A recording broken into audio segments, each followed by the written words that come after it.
और जम्मू में सीमा सुरक्षा बल ने प्रेस वार्ता कराने वाले दिनों में होने वाली अमरनाथ यात्रा का जिक्र करते हुए सभी भक्तों की यात्रा पर आने की अपील की। इसी के साथ ही सीमा पर घुसपैठ करने की फिराक में बैठे आतंकियों के इरादों को नाकाम करने की तैयारियों के बारे में भी विस्तार से बताया है। प्रेस वार्ता में और किन बातों का जिक्र हुआ है, इस पर एक रिपोर्ट देखते हैं।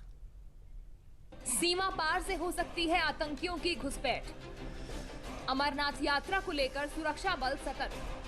आतंक के खिलाफ भारत की जीरो टॉलरेंस की नीति अब जग जाहिर हो चुकी है, लेकिन अब भी आतंकियों के नापाक मंसूबे थमने का नाम नहीं ले रहे।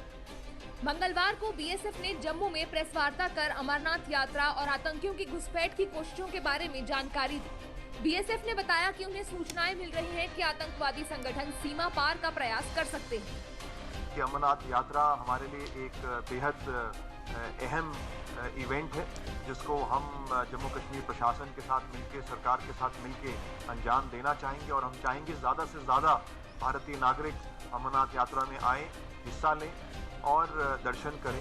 सूचनाएं आ रही हैं कि आतंकवादी संगठनों के द्वारा प्रयास किया जा रहा है, वो अपने कैंप्स में वापस लौट रहे हैं, ट्रेनिंग कर रहे हैं और जहाँ पे भी उनको लगे कि चौकसी कम है वहाँ से वो कोशिश करेंगे।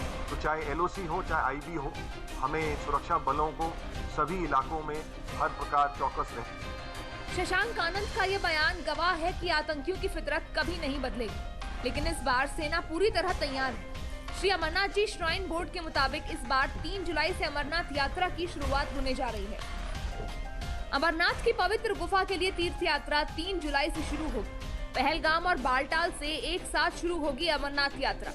38 दिनों तक चलने वाली यात्रा 9 अगस्त 2025 को समाप्त होगी। पंजीकरण अधिकारी यात्रा परमिट जारी करेंगे। प्रत्येक श्रद्धालु का पंजीयन शुल्क 150 रुपए है। यात्रा से पहले रेडियो फ्रीक्वेंसी आईडी यानी RFID कार्ड लेना जरूरी है। शशांक आनंद ने ऑपरेशन सिंदूर के दौरान पाकिस्तान के ड्रोन हमलों में शहीद हुए जवानों का जिक्र करते हुए सेना की पोस्ट का नाम शहीदों के नाम पर रखने का भी प्रस्ताव रखा है। यही नहीं, उन्होंने ऑपरेशन सिंदूर के दौरान महिलाओं के योगदान को भी सराहा। हमारे जो 2 बहादुर सीमा प्रहरी शहीद हुए हैं, तो उनकी याद में हम अपनी 2 सीमा चौकियों का नाम उनकी याद में रखेंगे। इसके साथ साथ सांबा क्षेत्र में हमारी एक सीमा चौकी का नाम हम सिंदूर रखने का प्रस्ताव हमारे बल मुख्यालय और सरकार को भी भेजेंगे। इस पूरे प्रकरण में साथियों, बीएसएफ की महिला शक्ति ने बढ़ चढ़ के हिस्सा लिया। हालांकि महिलाओं के पास ये ऑप्शन था कि वो अगर चाहती तो बॉर्डर आउटपोस्ट से रिलोकेट होके पीछे हेडक्वार्टर्स में आ सकती थी, लेकिन हमारी इन बहादुर महिलाओं ने इस बात को चुना कि वो आगे फॉरवर्ड ड्यूटी पोस्ट में रहकर, सीमा चौकियों में रहकर अपने पुरुष कार्मिकों के साथ कंधे से कंधा मिलाकर इस आपदा का सामना करेंगे और उसी का ये परिणाम रहा।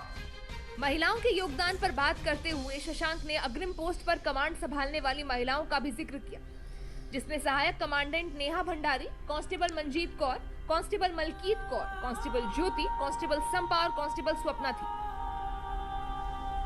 इधर पहलगाम हमले के बाद पाकिस्तानी रेंजर्स अपनी आगे की चौकियों से पीछे हट गए हैं, जबकि बीएसएफ के जवान अपनी जगह पर डटे हुए हैं।